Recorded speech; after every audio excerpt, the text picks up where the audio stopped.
Many rappers have been reacting to the new police officer interview about Tupac Shakur, as during the interview, he reveals that Tupac was allegedly an industry plant with the job of stopping the beef between the red and blue street teams. What did you find most fascinating about the alternative history of Tupac? Well, it turns out when I talked to Tupac's longtime mentor, political mentor, former Black Panther Chokwe Lumumba, who was his first business manager, he's told me, I basically asked, well, was Tupac only pretending to be in order to appeal to gangs and politicize them? And he said yes. And that was part of his thug life agenda that he came up with his imprisoned stepfather, Tupac Shakur. And so Tupac was just using that in order to get the leaders to call peace truces, first in Los Angeles, then throughout California, and then throughout the country. And that was why he was pretending to be this type. And really, he was just an intellectual prodigy. As further into the interview, he would end up revealing that the plan obviously did not work when suddenly he would stop releasing music and then he suddenly passed. As Snoop Dogg would then be asked to react to this investigator's interview, when suddenly Snoop Dogg would claim that he was supposed to be in the BMW with Tupac and Suge Knight on the night that the incident occurred. You were with Tupac, though, in regards to Tupac. I heard a story. Did you give him different advice that night on where to go? I didn't give him no advice. Right. We wasn't seeing eye to eye. Right. So saying during the Tyson. Yeah, this incident that I'm explaining to you right now was the day before that. Okay. So when they got to Vegas, they went their way, I went back. I mean, when we got to LA, they went to Vegas and I went home. That's why I wasn't in the car with them. As this is information that we never even knew. This would get the attention of the Las Vegas police force that were investigating Tupac's passing. It would then be reported Snoop Dogg arrested in connection to the Tupac Shakur incident. The police are questioning a recent interview by the rapper where he claims that he was supposed to be in the BMW with Tupac and Suge Knight. As the police are wondering why Snoop Dogg did not get into the BMW with Tupac and Suge, as Snoop Dogg was heavily tapped into the streets over 2 decades ago. Did he get a tip that something was going to go down with Tupac Shakur on this night and decided to avoid it, or was it just a very lucky coincidence by Snoop? As the topic of Tupac came up in the Snoop Dogg interview because he was asked to react to Suge Knight's recent tweet. The tweet shares, "This little guy is responsible for the passing of Tupac," as well as another tweet that would reveal, "I've been quiet for too long. First month of 2024, I'll be announcing what's really going on with Tupac," making many believe that Suge Knight is starting to reveal the truth through several Twitter accounts. This is then when one Redditor would put together an entire police file of evidence relating to Tupac Shakur still being alive. When you compare this evidence to the police files of his alleged passing, the truth then reveals itself. It all begins with a rapper named Treach. In 2010, Treach was interviewed on the topic of Tupac before his show. Treach and Tupac were very close friends back in the day, even working on a few albums together as well. But here's where it gets weird. After Treach's interview, the cameraman forgot to stop recording. He places his camera onto the floor, and in the footage, you can hear the interviewer asking Treach about Tupac, to which Treach responds, "Last time I saw him, he was in Cuba." So if you ain't ready for it, get on the sidewalk. One last question.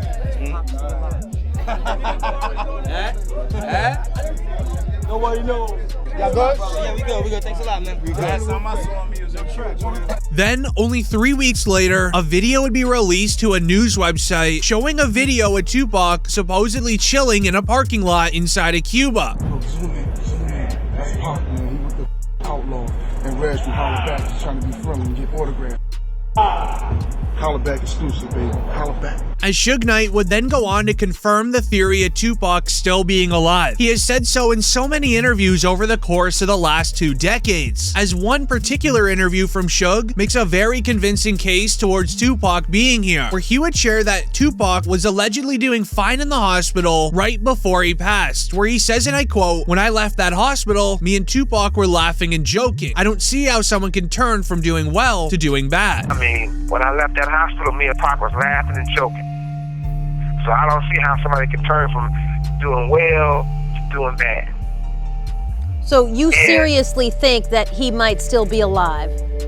I would say that Pac, you never know. But what's weird about this is that the police files state that Tupac was supposedly in a very deep sleep when arriving to the hospital. So how in the world would he and Suge be laughing if Tupac was unconscious? It doesn't really seem to add up, but when you compare this interview to a 2008 interview, Suge Knight said the exact same thing. 10 years apart, he always said Tupac was alive and well. So he was conscious on the way to the hospital.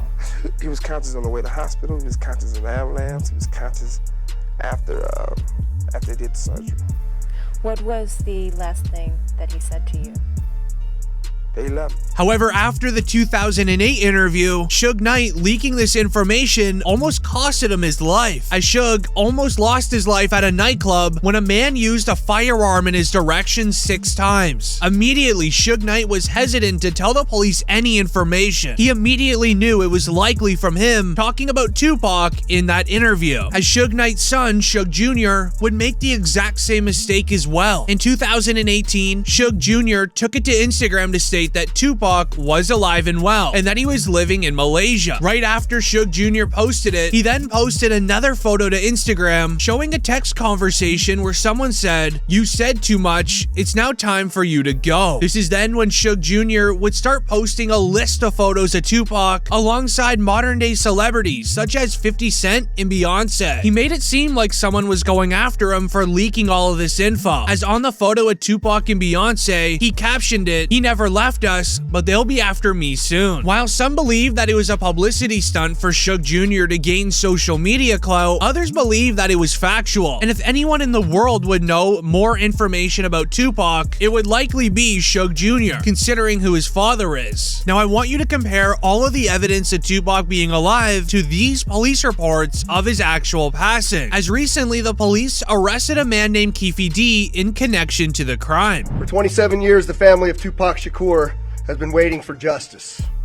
We are here today to announce the arrest of 60-year-old Dwayne Keith Davis, aka Keefe D, of Tupac Shakur. Davis was arrested this morning by my LVMPD criminal apprehension team, and this investigation started on the night of September 7th, 1996. It has taken countless hours, really decades, of work by the men and women of our section to get to where we are today. As on September 7th, 1996, Tupac was in Las Vegas with the head of his record label, Suge Knight. The two were off to the MGM Grand to watch a Mike Tyson match, as after it was over and they were leaving, they ended up spotting an op inside of the lobby of the hotel, which immediately started an altercation. Suge Knight and their entourage went to the Mike Tyson, the MGM Grand. Keefe D and his nephew, Orlando Lane Anderson, and 2 of their friends were also there. Keefe D told LAPD Detective Greg Kading more than a decade ago, in a proffer that couldn't be used against him, the thing was retaliation, after Tupac jumped Orlando and up at the casino. Surveillance cameras recorded the fight. Tupac was angry that Lane had stolen his necklace years prior in Compton. Tupac, Suge Knight, and the entourage left the casino quickly. Security guards in the area would end up breaking up the altercation between Tupac, Suge Knight, and the ops. However, when Tupac and Suge went back to their hotel to change, things would turn very weird. After getting changed, the two would then go off to the club to party it up. Suge Knight has mentioned in interviews, once leaving the hotel after changing, it almost felt as if they were being watched the entire time. Because at around 11 p.m., while the two were driving to the club, things would go down right in the middle of the street. Knew about Tupac's concert at the Club 662.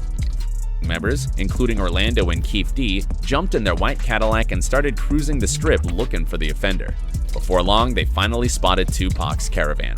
At the intersection of East Flamingo Boulevard and Koval Lane, the white Cadillac pulled alongside the black BMW with Suge on the driver and Tupac on the passenger seats. The back window of the Cadillac rolled twice in the chest, once in the arm, once in the thigh. The aftermath of the incident was a mystery all the way until now, as in 2024, new information is being shared every single week. The police investigated a very concerning recent interview by Keefe D on DJ Vlad's show, as during the interview, Keefe D details the moments of finding Tupac and pulling up on him. And Bubble Up was the driver, and Baby Lane and Freaky were in the back seat. We was just all in the car together. Just say that. This was the white Cadillac. Yeah. So you guys are driving around, and then you hear these girls say, Tupac, Tupac. Got to the light. He was gonna go drink, and he happened to be hanging out the window. He was hanging out the window like he was in a parade. Tupac. Yeah, he was. So what happens next? You said that as you're driving up towards the BMW, with Suge driving and Tupac in the passenger seat. Now, these are extremely bold claims to make. Even DJ Vlad didn't even believe him at first, so he would want some sort of proof that Keefe D was actually there. Keefe D would then share a never-before-seen police interrogation video on the night of the crime. Lane starts. You say Suge looks over, he sees you. Yeah. He looks right at you. Yeah, he looks at me. Okay. When he looks over at you, and then, you know, Tupac's busy getting evidently, the story is Tupac's trying to either get out of the back seat or something. Yeah, what do you see happening inside of their car? I seen him going Suge head. I thought he was. So Orlando across Dre? He leaned over on the window, we rolled down the window. With Keefe D releasing this footage for the first time ever, it went insanely viral. Not only announcing that he was at the crime scene inside of the car, but he also made eye contact with Suge Knight when it was all going down. What Keefe D said next was also very concerning, stating that Tupac Shakur was reaching for a firearm. You said that as you're driving up towards the BMW, with Suge driving and Tupac in the passenger seat. And you said that Tupac pulled out a... It looked like he was reaching, yeah. Yeah, it did. Okay. Yeah. Did you actually... No, once he got to reaching, I got to ducking. So, someone from your car... That's what happened. ...started at Tupac and Suge. The police were also able to find Keefe D's official reaction to Tupac passing, which ends up showing his true emotions as well. Yeah. I hate that happened, dog. You know, I really do, man. Because it took a lot of people's lives, dude. I hate that happen. Probably to God. I feel they should, you know, that was wrong, man. It was just purely wrong. You know what I'm saying? I wish it had never happened. You know what I'm saying? That's my opinion on it. Wish it never happened, dude. You know what I'm saying? I lost my Colombian plug. You know what I'm saying? Had been having the feds up for 15 years. Couldn't do nothing. Couldn't catch a break, bro. You know what I'm saying? And I did time for it. However, this is where things get even weirder. Keefe D wrote an entire book on being involved in Tupac's passing. It is titled Compton Street Legends. It includes hints towards doing the crime, as well as other hints that we never even knew about the crime. But why is he now just being arrested for this after decades? Many fans believe that Keefe D is making the entire thing up, as the police are getting closer and closer to finding the truth about Tupac, so they are just blaming it on an elderly citizen, so then there is proof that Tupac is actually gone. But what do you guys think? Leave a comment down below your entire theory. I'll read them all.